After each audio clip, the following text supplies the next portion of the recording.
Well, hello everybody, it's Richard here, and this afternoon I'm going to talk to you about a new project I've got on. Several of you know that I enjoy fiddling around with gramophones and record players and anything electrical, but and 78 records, and I've got several gramophones in the house, one of which is the DiCello compact machine, which I bought in 2008, would you believe? That seems an awful long time ago, down at a place called Seaford, and it was owned by a gentleman who had collected up through the death of his neighbours several record players and radiograms, and his son was selling these off as well as selling the house, and I bought this on eBay for about 25 quid, and it was in quite a state actually. It's now very firmly in the house, and it's one that I use regularly, and so much so I went down to Chris Baker Antiques in Sandwich recently and obtained some nice bamboo needles, and I had never used bamboo needles before, but from the records that I last showed you, one of my video broadcasts, I actually played one of those, Ivor Novello's We'll Gather Lilacs, which sounded absolutely wonderful, and I'll have to do a video of that with Anne Ziegler and Webster Booth singing along on this beautiful record. It really does sound the real bee's knees, and difference in volume and also tone using bamboo needles as opposed to steel ones seems to be quite different. It's a different sound, and it's very mild and very, you know, a really good tone. Anyway, I ramble on. I've got several gramophones, as you know, I've just mentioned. One of those is the HMV 101, which I refurbished about, maybe, must be about 5 or 6 years ago. Had a new spring in that machine, and that's nicely stored away.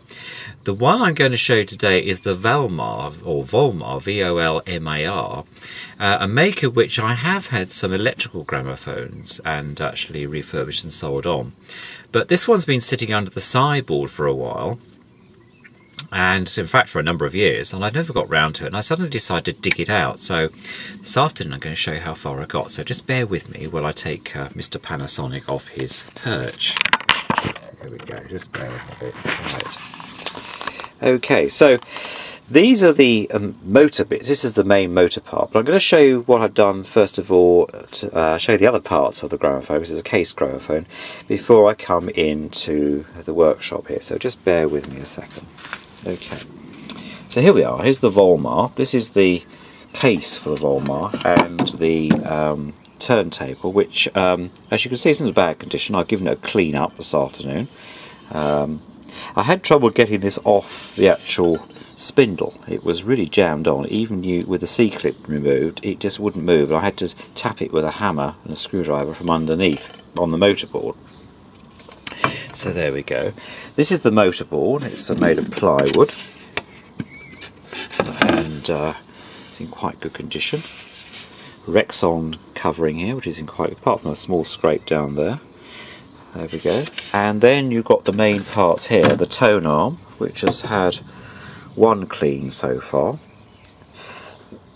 flips over, and then the interesting part of the acoustic part. This is the part where, this is the horn part, if you like, that the amplification comes out of, and the motorboard fits slightly over that, and then the tone arm fits in here, and then it obviously the volume of the comes out here of the record, and with the lid fits on the back, so that's we are there. And it has a very nice winding handle, obviously kept inside, no rust on there, a nice piece of Bakelite, and then the speed adjuster, which was completely loose, so in fact when I tried it out it was running very fast, and so there we go. That's the case. I've got to get a new handle because the handle is missing from the side here. But in fact the case is in quite good condition. Catches are a bit rusty, but I can clean those up. And that fits very nicely on there. And then the turntable of course goes here. And then there's a place to put the records, like they all have these cases. Not in a bad state, it's in quite good, but it will probably clean up even better. and then I should use probably some boot polish to give it a really good clean. So I've noticed they come up really well. So there. Now the actual tone arm that came with this machine, I had to rebuild this totally. This was in a really bad way. The whole thing was broken, and also it was loose. So I've had to do some work on this lovely gold ring tone arm. Sorry, gold ring soundbox, I say.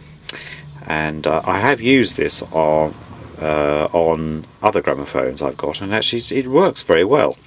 So I wasn't sure whether it was a genuine item actually at first, but I think it is, looking at how it's constructed and that. So it's not an Indian reproduction or anything like that, because that's what I thought it was at first. But no, it definitely comes and fits on the tone arm there. Now in this bath you can see several things here. There's the actual Garrard motor itself, which is a Garrard number 20. This is a single spring box. Now some of them have double springs. The one I've got in the other compact machine in the house is a double spring. So in other words, when one spring is completely unwound, then it switches into the second one. This isn't one of those at all. It's a single spring box, and I'm in the process at the moment of just starting to clean things up. There was plenty of sort of what I call congealed oil in here, and this is looking much better. And in this bath, which is full of terps, I'm just cleaning off the parts of oil and more oil. It's giving it a soak, which is always a good idea. This little thing here is the governor, and this governs the speed in which, if I can just pull this out a second, this governs the speed in which the motor unwinds, the main spring unwinds, and I'll show you that in action once I've got it all back together. This is the spindle, which of course is where the turntable sits on the top of this, and then there's a link, what I call a link wheel, a cog, which joins the spring unwinding to the main parts of the motor itself.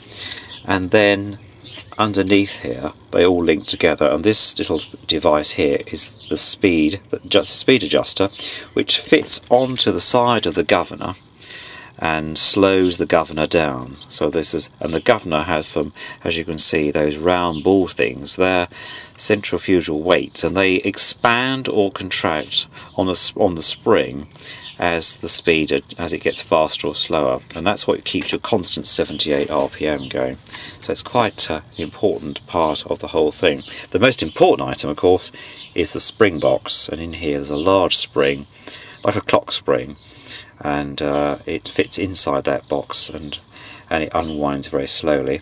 And then the handle, which fits here, when you wind the gramophone up, it only rotates in one way, which is winding the spring up, and then of course all the energy that's stored in here is released slowly through the mechanism which I've just described. And then on the bottom there you've got a nice plate which needs a bit of a clean up, starting to go a bit rusty, and holds the whole thing together with 4 very nice screws.